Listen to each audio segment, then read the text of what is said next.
నమస్కారం ETV news కు స్వాగతం. ముందుగా ముఖ్యాంశాలు. పఠాన్కోట్ వైమానిక స్థావరంలో కొనసాగుతున్న ఉగ్రవేట. మరో ఇద్దరిని మట్టుబెట్టిన సైనిక బలగాలు. ముష్కరుల సంఖ్యపై కొనసాగుతున్న సందిగ్ధత. జాతీయ భద్రతా మండలిలో పరిస్థితి సమీక్షించిన ప్రధాని. వైమానిక ఆస్తుల ధ్వంసమే తీవ్రవాదుల లక్ష్యమన్న జైట్లీ. పాక్తో జరగాల్సిన చర్చలపై మల్లగుల్లాలు. ఈశాన్య భారతాన్ని కుదిపేసిన భూకంపం. మణిపూర్, బంగ్లాదేశ్లో 10 మంది మృతి. సహాయ కార్యక్రమాలను ముమ్మరం చేసిన కేంద్ర రాష్ట్ర ప్రభుత్వాలు. గ్రేటర్ ఎన్నికల ప్రక్రియను కుదించిన తెలంగాణ సర్కారు. పురపాలక చట్టంలో మార్పులు. జీహెచ్ఎంసీ పరిధిలో 100 యూనిట్లలోపు గృహ విద్యుత్ బకాయిల మాఫీ. తెలంగాణలో 43,000 కోట్లతో రహదారులు అభివృద్ధి చేస్తామన్న గడ్కరీ. సీఎం కేసీఆర్తో కలిసి 163వ జాతీయ రహదారి పనులకు శంకుస్థాపన. వర్షపు నీటిని భూగర్భ జలాలుగా మార్చుకోవాలని చంద్రబాబు పిలుపు. ప్రకాశం, గుంటూరు జిల్లాల్లో నిర్వహించిన జన్మభూమిలో పాల్గొన్న ముఖ్యమంత్రి. చైనా ఆర్థిక మందగమన భయాలతో కుదేలైన మార్కెట్లు. 538 పాయింట్లు పతనమైన సెన్సెక్స్. 1,50,000 కోట్ల రూపాయల మదుపరుల సంపద ఆవిరి. బీసీసీఐ పనితీరుపై సుప్రీంకు లోధా కమిటీ నివేదిక. క్రికెట్లో బెట్టింగ్ చట్టబద్ధం చేయాలని సిఫార్సు. ఫిక్సింగ్ను నేరంగా పరిగణించాలని సూచన.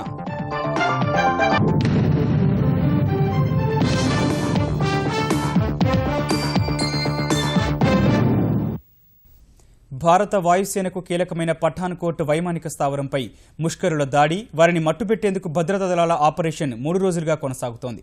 శనివారం 4 ముష్కరులను హతమార్చిన భద్రతా సిబ్బంది ఇవాళ మరో 2 మట్టుబెట్టినట్లు కేంద్రం ప్రకటించింది. లోపల మరికొంతమంది ఉగ్రవాదులున్నారని గుర్తించిన బలగాలు వారిని నిలువరించేందుకు 2,000 ఎకరాల విస్తీర్ణంలో ఉన్న స్థావరంలో ముమ్మర కూంబింగ్ సాగిస్తున్నాయి. ఉగ్రదాడిపై జాతీయ భద్రతా మండలిలో విస్తృతంగా చర్చించిన ప్రధాని మోదీ పాక్ ఉగ్రవాదుల భారీ విధ్వంస కుట్రను బలగాలు అడ్డుకోగలిగాయని అంచనా వేశారు. పఠాన్కోట్ వైమానిక స్థావరంపై దాడికి పాల్పడ్డ ఉగ్రవాదుల కోసం ఇంకా వేట కొనసాగుతోంది. దాడి ప్రారంభమైన శనివారం 4 ముష్కరుల్ని హతమార్చిన భద్రతా సిబ్బంది ఈ మధ్యాహ్నం మరొకడిని మట్టుబెట్టారు. వైమానిక సిబ్బంది నివసించే 2 అంతస్తుల భవనంలో తీవ్రవాదులు నక్కి ఉన్నారని గుర్తించిన జవాన్లు ఆ ప్రాంతాన్ని చుట్టుముట్టారు. భద్రతా సిబ్బంది, ముష్కరుల మధ్య హోరాహోరీగా పోరు సాగుతుండగా జవాన్ల కాల్పుల్లో ఒక తీవ్రవాది మరణించాడు. లోపల 1 కంటే ఎక్కువ మంది ముష్కరులు ఉండవచ్చనే అనుమానంతో బలగాలు విస్తృతంగా గాలిస్తున్నాయి.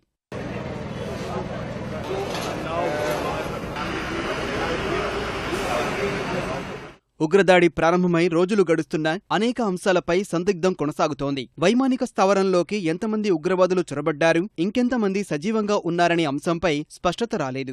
మరణించిన ముష్కరుల సంఖ్యపైన గందరగోళం నెలకొంది. ఆదివారం రాత్రి వరకు 5 ముష్కరుల్ని హతమార్చినట్లు వార్తలు రాగా ఆ సంఖ్య 4 ఉదయం భద్రతా విభాగాలు స్పష్టం చేశాయి.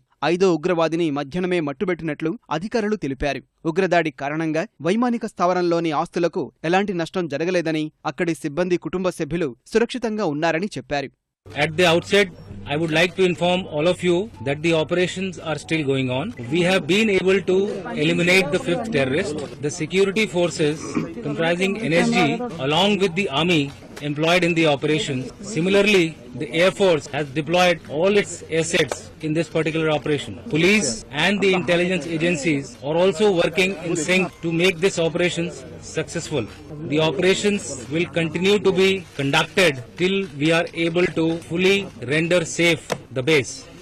పఠాన్కోట్ సహా ఆఫ్ఘనిస్తాన్లోని భారత దౌత్య కార్యాలయంపై ఉగ్రదాడుల నేపథ్యంలో జాతీయ భద్రతా మండలిని సమావేశపరిచిన ప్రధాని మోదీ పఠాన్కోట్లోని ప్రస్తుత పరిస్థితి, భారత్ పాక్ సంబంధాలపై దాడి ప్రభావం గురించి చర్చించారు. వైమానిక స్థావరంలో కూంబింగ్ కొనసాగుతోందని, దాదాపు 2,000 ఎకరాల్లోని అటవీ ప్రాంతంలో ముష్కరులు దాడికి పాల్పడుతున్నందున కొంచెం ఇబ్బందికరంగా ఉన్నప్పటికీ ఉగ్రవాదుల భారీ విధ్వంసక కుట్రను భద్రతా దళాలు అడ్డుకున్నాయని, పెద్ద ఎత్తున జరగాల్సిన నష్టాన్ని నివారించగలిగినట్లు సమావేశం తర్వాత ఆర్థిక మంత్రి జైట్లీ చెప్పారు. ये जो आतंकवादी आए थे, इनका मूल उद्देश्य था कि जो हमारी पठानकोट में एयरबेस है उसके स्ट्रेटेजिक एसेट्स उनको नुकसान पहुंचाना। सिक्योरिटी फोर्सेस का जो मूल उद्देश्य था कि किसी प्रकार का भी नुकसान हमारे एसेट्स को, जो एयरफोर्स के स्ट्रेटेजिक एसेट्स वहां पर हैं, उनको न हो पाए, और इसमें हमारी सिक्योरिटी फोर्सेस पूर्ण रूप से सफल रही। मैं उनका हार्दिक अभिनंदन करता हूं। तीसरा उद्देश्य यह था कि किसी प्रकार से या हम इनको जीवित पकड़ लें या इनको लिक्विडेट कर दें। इस प्रकार के ऑपरेशन स्वाभाविक लंबे चलते हैं और एक लंबा चलने का कारण यह भी होता है कि एक्सप्लोजिव्स खूब होता है, फैला हुआ होता है, एरिया बहुत ज्यादा है। పఠాన్కోట్ ఉగ్రదాడి కేసును తమ ఆధీనంలోకి తీసుకున్న జాతీయ దర్యాప్తు సంస్థ ఎన్ఐఏ విచారణను ముమ్మరం చేసింది. మరోవైపు దాడికి పాల్పడ్డ ముష్కరులు పాకిస్తాన్ నుంచి ఎలా వచ్చారు, తర్వాత ఏం చేశారనే అంశంపై నిఘా వర్గాలు మరింత సమాచారం సేకరించాయి. మొత్తం 6 ఉగ్రవాదులు వచ్చి ఉండొచ్చని, వారిలో 2 డిసెంబర్ 31 కంటే ముందే వైమానిక స్థావరంలోకి ప్రవేశించారని తెలుస్తోంది. ముష్కరులు ఎత్తికెళ్లిన ఎస్పీ సల్వీందర్ సింగ్ కారులో ప్రయాణిస్తున్న వారిని విచారించగా ఈ మేరకు వెల్లడైనట్లు తెలుస్తోంది.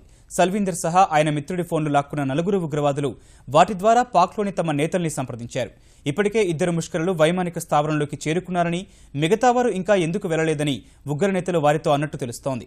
అంటే ఉగ్రదాడి జరగనుందని నిఘా వర్గాలు గుర్తించడానికి ముందే ముష్కరులు వైమానిక స్థావరంలోకి చొరబడ్డారని అధికారులు భావిస్తున్నారు. దాడికి పాల్పడ్డ ఉగ్రవాదులు 2008 ముంబై దాడులకు పాల్పడ్డ వారి కంటే సుశిక్షితులని రక్షణ శాఖ వర్గాలు తెలిపాయి.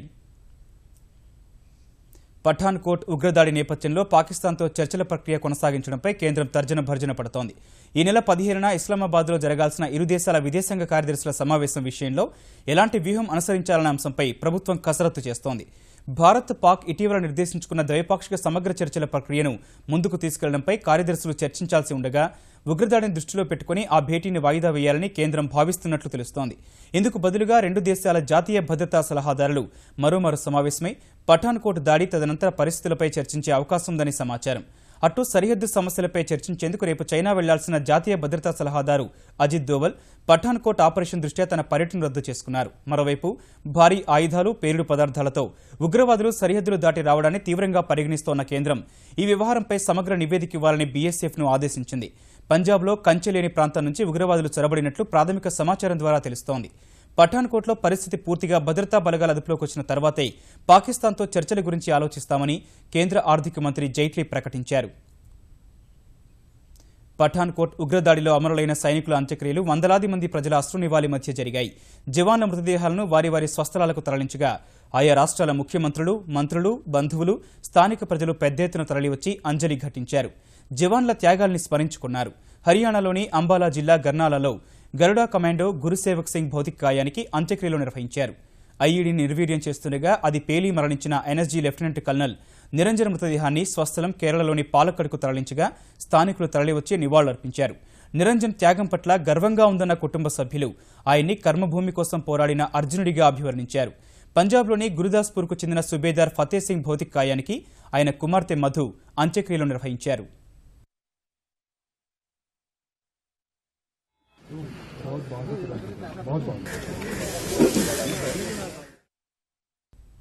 ఆఫ్ఘనిస్తాన్లో మజర్-ఐ-షరీఫ్ నగరంలోని భారత దౌత్య కార్యాలయంపై దాడి ఘటనలో ఉగ్రవాదులు, భద్రతా సిబ్బంది మధ్య పోరు ఇంకా కొనసాగుతోంది.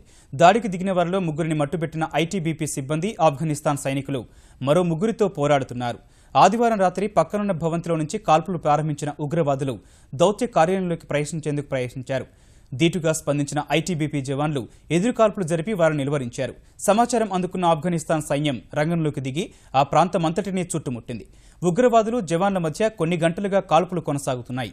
దౌత్య కార్యాలయంలో ఉన్నవారంతా సురక్షితంగా ఉన్నారని విదేశాంగ శాఖ స్పష్టం చేసింది. ఇప్పటి వరకు ఏ సంస్థ ఈ దాడికి బాధ్యత ప్రకటించుకోలేదు. దాడి దృష్ట్యా ప్రధాని మోదీకి ఫోన్ చేసిన ఆఫ్ఘనిస్తాన్ అధ్యక్షుడు అష్రఫ్ ఘనీ మజర్-ఐ-షరీఫ్లోని ప్రస్తుత పరిస్థితిని వివరించారు.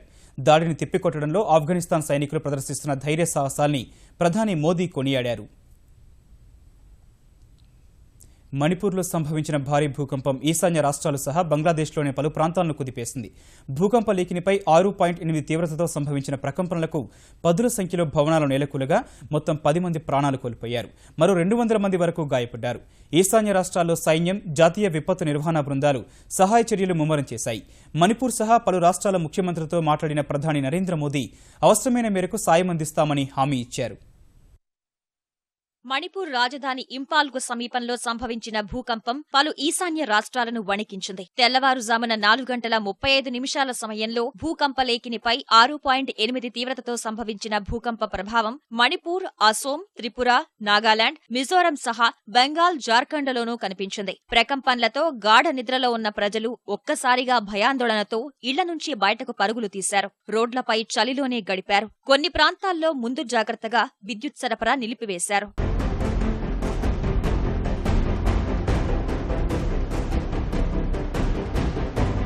ఇంపాల్పై భూకంపం తీవ్ర ప్రభావాన్ని చూపింది. అనేక భవనాలు నేలకూలగా పలు ఇళ్లకు బీటలు వారాయి. పాఠశాల భవనాల గోడలు కూలిపోయాయి. రోడ్లు నెర్రెలు వారాయి. విద్యుత్ వ్యవస్థలు కూడా పాక్షికంగా దెబ్బతినగా సరఫరాకు అంతరాయం ఏర్పడింది.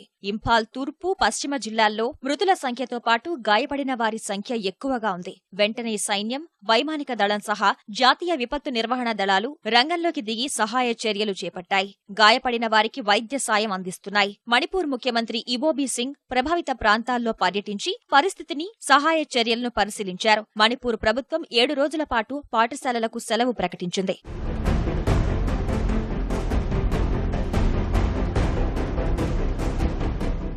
అసోం రాజధాని గువహటిలోనూ పలు భవనాలు కూలిపోగా మరికొన్ని బీటలు వారాయి. పలువురు గాయపడ్డారు. నాగాలాండ్లోనూ కొన్ని ప్రాంతాల్లో భూ ప్రకంపనలు రాగా ఎలాంటి ఆస్తి, ప్రాణనష్టం జరగలేదని అధికారులు తెలిపారు. జార్ఖండ్లోనూ రాంచీ, గిరిద్, చాత్రా, లోహర్డగా ప్రాంతాల్లో ప్రకంపనల ధాటికి ప్రజలు బయటకు పరుగులు తీశారు. బెంగాల్లోనూ భూ ప్రకంపనల ప్రభావంతో ప్రజలు ఆందోళన చెందారు.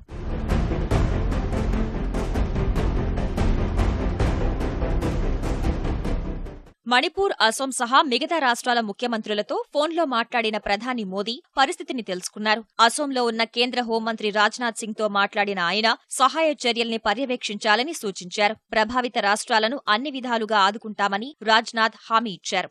सभी चीफ मिनिस्टर से मैं कांटेक्ट कर रहा हूं। कुछ चीफ मिनिस्टर से हुई है, असम के चीफ मिनिस्टर से भी बात हो गई है। पूरी स्थिति का मैं जायजा ले रहा हूं और वैसे कोई चिंता की बात नहीं है। केंद्र सरकार के द्वारा जिस भी प्रकार के सहयोग की यहां आवश्यकता होगी, केंद्र सरकार पूरी तरह से सहयोग करेगी। బల్దియా ఎన్నికల వేళ గ్రేటర్ హైదరాబాద్ ప్రజలకు తెలంగాణ సర్కారు గృహ విద్యుత్ బకాయిలను మాఫీ చేసింది. 100 యూనిట్లలోపు ఉపయోగించే వారి బకాయిలు మాఫీ చేస్తూ ఇంధన శాఖ ఉత్తర్వులను జారీ చేసింది. 52 కోట్ల రూపాయల 42 లక్షల రూపాయల బకాయిలు మాఫీ అయ్యాయి. 100 యూనిట్లకు పైగా ఉపయోగించేవారు బకాయిలను మార్చి నెలాఖరు వరకు చెల్లిస్తే అపరాధ రుసుము మినహాయిస్తామని తెలంగాణ ప్రభుత్వం పేర్కొంది. జీహెచ్ఎంసీ మినహా ఇతర ప్రాంతాల్లోనూ మార్చి నెలాఖరు వరకు బకాయిలు చెల్లిస్తే అపరాధ రుసుము మినహాయిస్తామని ఉత్తర్వుల్లో తెలిపింది. ప్రభుత్వ కార్యాలయాలు, స్థానిక సంస్థలకు ఇదే విధానాన్ని వర్తింపజేసింది. మరోవైపు ప్రభుత్వ కార్యాలయాలు, స్థానిక సంస్థలో విద్యుత్ దుబారాను అరికట్టేందుకు కొత్త విధానాన్ని అమల్లోకి తేవాలని నిర్ణయించారు. ఇందులో భాగంగా విద్యుత్ ప్రీపెయిడ్ మీటర్లు ఏర్పాటు చేయనున్నారు. ఆయా సంస్థలు, కార్యాలయాల ఖర్చుతోనే పంపిణీ సంస్థలు ప్రీపెయిడ్ మీటర్లు ఏర్పాటు చేస్తాయి. ఏప్రిల్ నుంచి ఈ విధానం అమల్లోకి రానుంది. బల్దియా ఎన్నికల వేళ తెలంగాణ ప్రభుత్వం మరో కీలక నిర్ణయం తీసుకుంది. గ్రేటర్ హైదరాబాద్ పురపాలక కార్పొరేషన్ ఎన్నికల నిర్వహణ గడువును కుదించింది. ఈ మేరకు జీహెచ్ఎంసీ చట్టంలో మార్పులు చేస్తూ తెలంగాణ పురపాలక శాఖ ఉత్తర్వులు జారీ చేసింది. నోటిఫికేషన్ ఇచ్చిన నాటి నుంచి 15 రోజుల్లో పోలింగ్ ప్రక్రియ పూర్తయ్యేలా చట్టాన్ని సవరించింది. ఈ మార్పుల ప్రకారం నోటిఫికేషన్ జారీ అయిన రోజు నుంచి 4 రోజులు నామినేషన్లు స్వీకరిస్తారు. నామినేషన్ల పరిశీలన, ఉపసంహరణకు ఒక్కో రోజు గడువు ఉంటుంది. ఉపసంహరణ గడువు పూర్తయిన 9వ రోజున పోలింగ్ నిర్వహిస్తారు. ఎన్నికల ప్రచారానికి కేవలం 7 రోజుల సమయం మాత్రమే ఇవ్వాలని నిర్ణయించారు.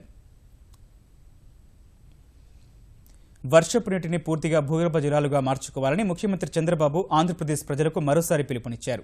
జన్మభూమి మా ఊరు కార్యక్రమంలో భాగంగా మొదట ప్రకాశం జిల్లా మార్కాపురం మండలం రాయవరం గ్రామసభలో పాల్గొన్న ఆయన మహిళా సంఘాల ఏర్పాటు చేసిన స్టాళ్లను పరిశీలించి మహిళలకు సామూహిక సీమంతం నిర్వహించారు. వివిధ పథకాల లబ్ధిదారులకు సంబంధిత పత్రాలు అందజేశారు. ప్రకాశం జిల్లాలో భూములున్నా నీళ్లు లేవన్న సీఎం గిద్దలూరు, మార్కాపురం ప్రాంతాల్లో భూగర్భ జలమట్టం 40 అడుగుల లోతుకు పడిపోవటం ఆందోళన కలిగిస్తోందన్నారు. రైతులంతా నీటి కుంటల తవ్వకం చేపట్టాలని సూచించారు. అనంతరం గుంటూరు, తెనాలి, చెంచుపేటలో జరిగిన సభలో పాల్గొన్న బాబు త్వరలో 2 రకాల రేషన్ కార్డులను ప్రవేశపెట్టే యోచన చేస్తున్నట్లు వెల్లడించారు. డబ్బులుండే వాళ్ళు కూడా రేషన్ కార్డు కావాలనుకుంటున్నారు. పేదవాళ్ళందరికీ ఇవ్వాలని నా అభిమతం. డబ్బులుండేవాళ్ళు స్వచ్ఛందంగా ముందుకొచ్చి మీరే మాకు వద్దంటే అది ఎంతో గౌరవంగా ఉంటుంది. కొంతమంది అంటున్నారు మాకు బియ్యం అవసరం లేదు, మిగిలిన వస్తువులు కావాలి, హాస్పిటల్లో ట్రీట్మెంట్ కావాలి, పిల్లల చదువుకు ఆర్థిక సహాయం కావాలని. అవన్నీ నేను ఆలోచించాను. అవసరమైతే 2 కార్డులు ఇచ్చి, ఒక కార్డు ద్వారా బియ్యము అన్ని వస్తువులు పెట్టి, ఇంకో కార్డు బియ్యం తప్ప కడవన్నీ ఇవ్వాలని ఒక ఆలోచన చేస్తున్నాం.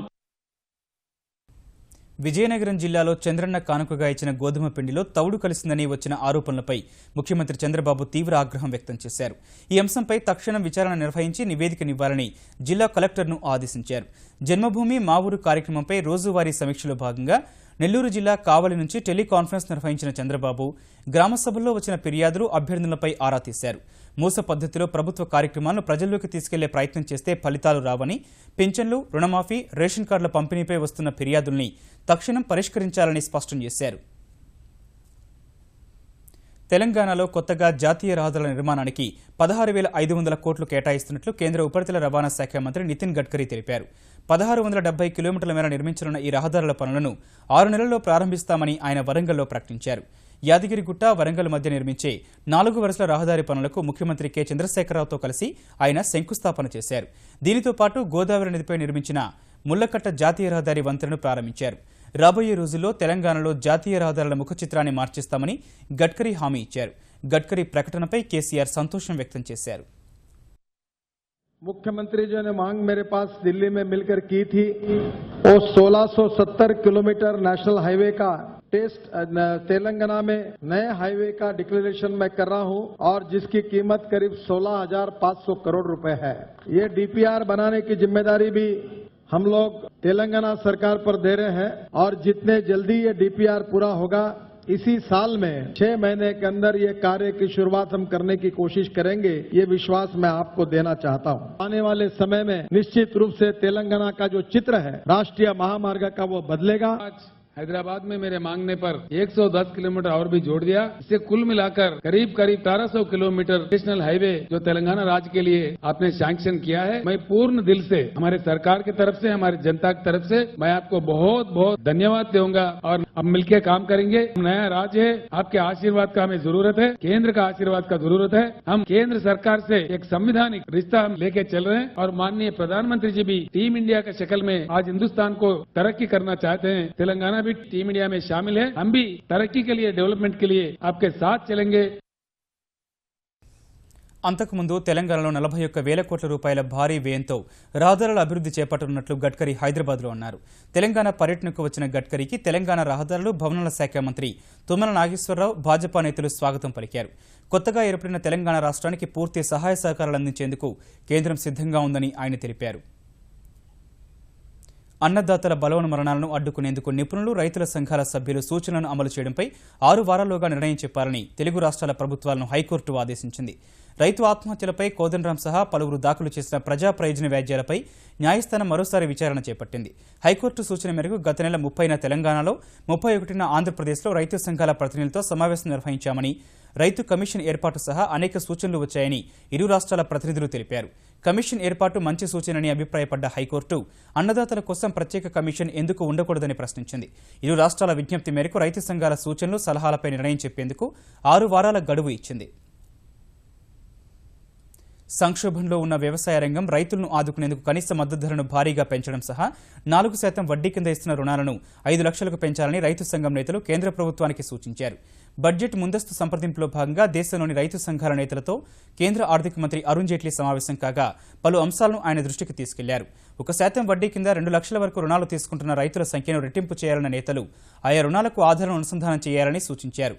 ఎరువులపై ఇస్తున్న రాయితీ సహా ఇతర రాయితీలను నేరుగా రైతులకు అందించాలని, 50,000 కోట్ల బకాయిలను చెల్లించేందుకు వచ్చే 3 ఏళ్లలో బడ్జెట్ కేటాయింపులు పెంచాలని కోరారు.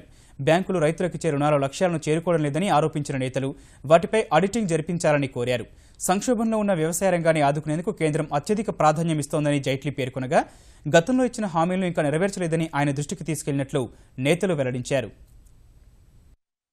సరే రైతులు ఈ రోజు లాభసాటిగా ఉండాలి అంటే ల్యాండ్ లీజ్ యాక్ట్ ను పూర్తిగా రిఫార్మ్ చేసి అన్ని గవర్నమెంట్స్ కూడా, స్టేట్ గవర్నమెంట్స్ కూడా ఇంప్లిమెంట్ చేయడానికి మీరు ఒక ఆర్డినెన్స్ తీసుకురావాలని చెప్పాము.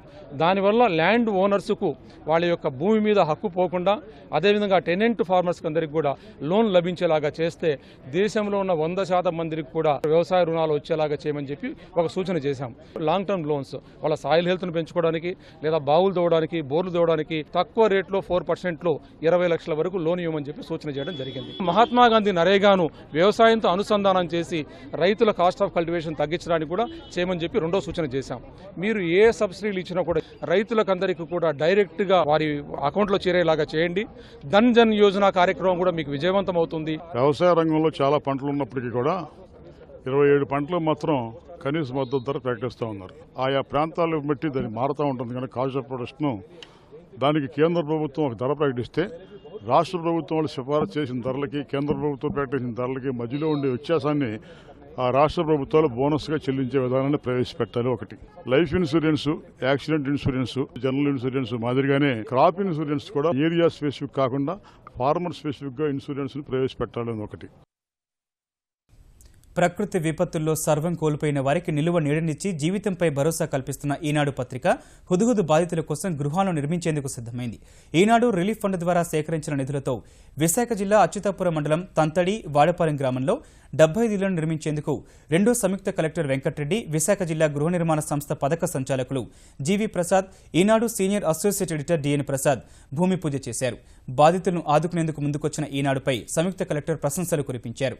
ప్రభుత్వానికి ప్రజలకు వారధిగా నిలుస్తూ సమస్యల పరిష్కారానికి కృషి చేస్తున్న ఈనాడు విపత్తుల సమయంలోనూ అండగా నిలిచేందుకే ఈనాడు సహాయనిధి ద్వారా బాధితులను ఆదుకుంటోందని ఈనాడు సీనియర్ అసోసియేట్ ఎడిటర్ డిఎన్ ప్రసాద్ తెలిపారు. మండలంలో తంతడి గ్రామాన్ని ఎన్నిక చేసుకోవడం, సరైన లబ్ధిదారికి సరైన సదుపాయం కలుగజేయడానికి మోస్ట్ డిజర్వింగ్ కేసెస్ కి వారు పూర్తి సంతృప్తినిచ్చే విధంగా ఇక్కడ కన్స్ట్రక్షన్ చేపట్టడం చాలా ముదాహం. మరి ఈనాడు గ్రూపు సంస్థ వారిని ఈ సందర్భంగా మనం ధన్యవాదాలు చెప్పుకోవాలి.